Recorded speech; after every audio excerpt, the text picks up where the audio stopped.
Hey everybody, what is going on? I hope you guys are all doing well, and welcome to another tutorial video. In this video, I'll be showing you guys how you can add a product review section on your site on Wix. So let's get right into it. As you can see, I already entered the editor just so that I don't have to wait for it to load while recording this. So I'll start from here. As you can see, what I'm going to do first is I'm going to go into pages and menu, and I'm going to add a separate page for my reviews. For example, go to add menu item, click new page. You can select a template if you would like to. I'll just go into blank page and I'll go from there. Now, as you can see, I have created a completely blank page, and here I can start adding my elements. I'll just rename it to product reviews and click done.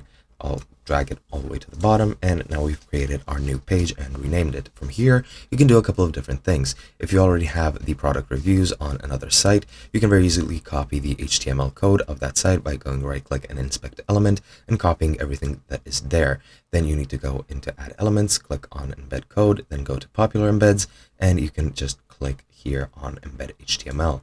From here, you just click plus, and as you can see, you have added an HTML section where you can copy your code over here, and then that's going to display the code of the site where your reviews are located. Then you can just resize this entire section, or, well, whatever it's called, the element, and as you can see, it will appear here. As you can see, Opera can't reach your site because there is no address, there is no code, so I'll just delete that for the time being. What you can also do is you can add a section.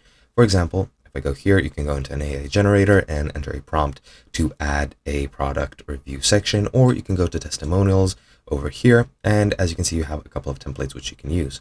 I'll use this one just as an example, and as you can see, this is what it looks like, and now we've added our testimonials. To edit the testimonials, you can double click on the text and edit it like so, or you can click on the entire section and you can just click quick edit, and you can here manage the background, the section background, strip background, column background, vector art, and you can modify the paragraphs of each testimonial right over here, as well as whoever wrote it. And that is pretty much all there is to it. It's as simple as that. Hope you guys enjoyed, and I'll be seeing you guys in another video.